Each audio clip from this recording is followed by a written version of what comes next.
This is the new Honda CRV. It's back and it's bigger than before. It's had to get bigger to make way for the new ZRV, Honda's new compact SUV in Europe. It's also more expensive than before. It's moved up a gear on price. So it starts from about €68,000 for this plug-in hybrid, or from about €70,000 for the standard hybrid. But it is now a proper luxury SUV. So think of things like Mazda CX-60, Volvo XC60, and any other premium upmarket SUV that you can think of. So in this video, I'm going to take a look around, inside and outside, take it for a drive and see is it a hit or miss for Honda.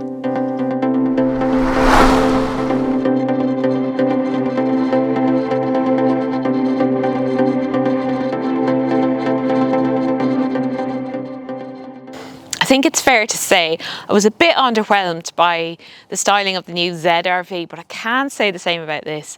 I absolutely adore this and I've got numerous compliments for it this week while I've been driving it.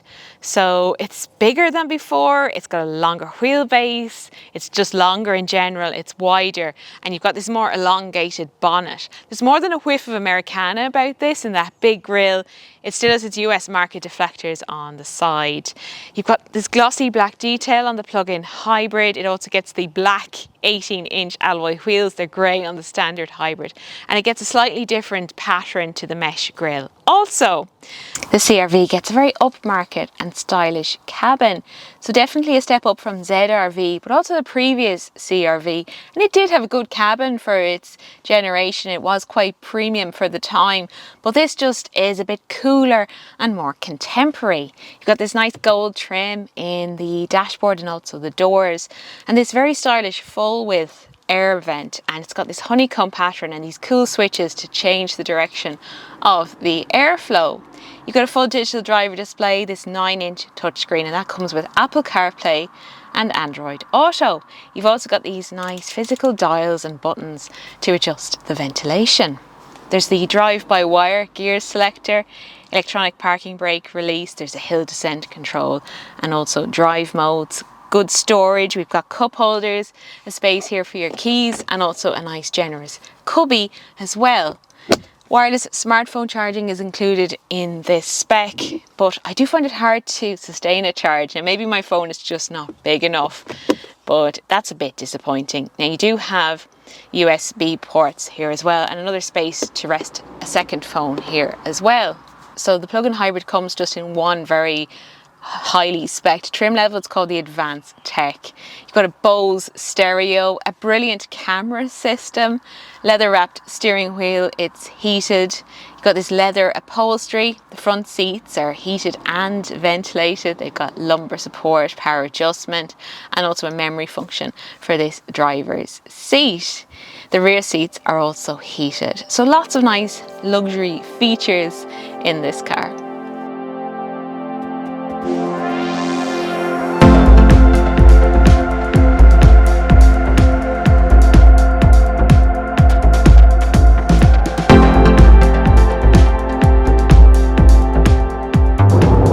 Version of CRV did away with diesel and introduced a standard hybrid for the very first time. Now this introduces a plug-in hybrid for the very first time. It is the more affordable entry into the CRV range, just by a few €1,000, so it's about 68,000. You do get lower motor tax as well.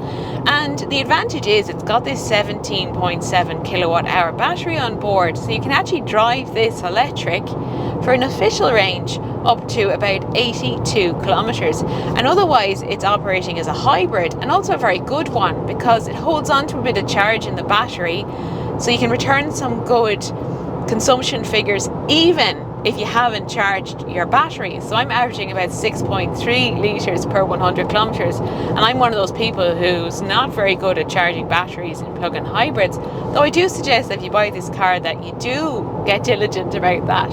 It'll take about 2 hours to charge it from a standard wall box, or about 6 or 7 hours from a 3-point plug.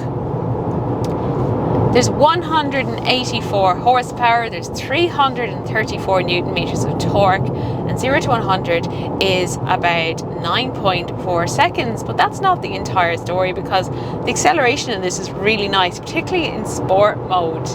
It sounds really nice, that engine. It's linear acceleration, even though it's a CVT transmission. There's no screaming from the engine. It's all done really very well. Just like in ZRV as well, that was a very nifty car in terms of how the hybrid performed. Comfort and refinement levels are good rather than excellent, I would say. So it's not quite that premium hushed cabin. There is a bit of road noise, but certainly more comfortable than, let's say, a Mazda CX-60 plug-in hybrid, which can be quite bumpy and firm, but this is generally very good. There's no air suspension or anything like that, but I could definitely drive this every day and be very happy. It's a large SUV, but it's very nifty and manoeuvrable to drive around town. You've got this nice precise steering. You can get a nice tight turn into corners as well. It is a tall SUV, so it's not the most dynamic car to drive. You do have paddles here behind the steering wheel, and those are to adjust the regenerative braking, so that can be quite nice if you're driving down a hill. Without using the foot brake, you can slow down the car using the paddles here.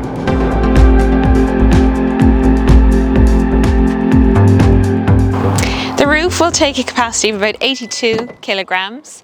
You get that powered tailgate as standard, and it opens to reveal about 617 litres, and that's actually bigger than the standard hybrid versions, and that's due to the positioning of the battery. So the standard hybrid has it onto the boot floor, whereas it's more under the floor of the car in the plug-in hybrid, so that's all good. You get this big opening, this big amount of space, a flat sill, a little bit of underfloor storage also.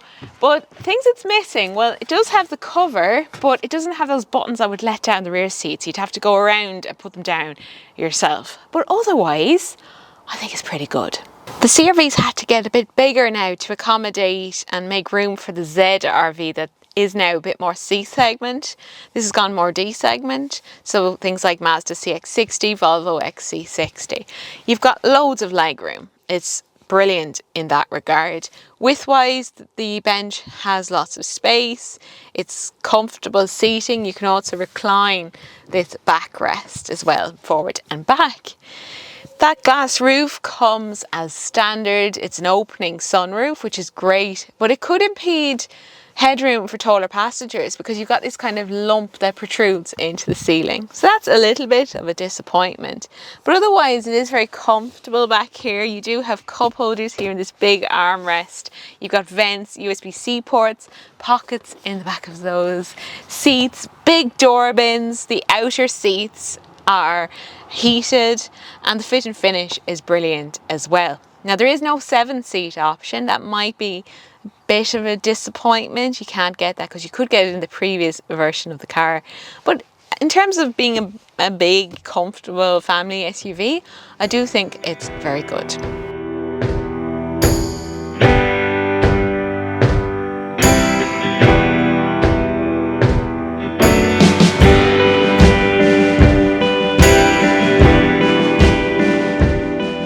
There's a little bit of an anomaly in the CRV range because the hybrid, the standard hybrid, is 4-wheel drive, but this one is 2-wheel drive, but it's actually got a better towing capacity.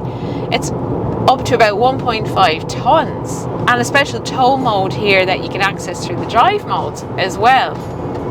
So I wouldn't usually recommend a plug-in hybrid over a standard hybrid, but I actually think in the CRV range it actually makes a hell of a lot of sense. So that's all from the cabin of the new Honda CR-V. You can read more over on changinglanes.ie, and I left a link in the description below the video. So thanks for watching, and I'll see you soon.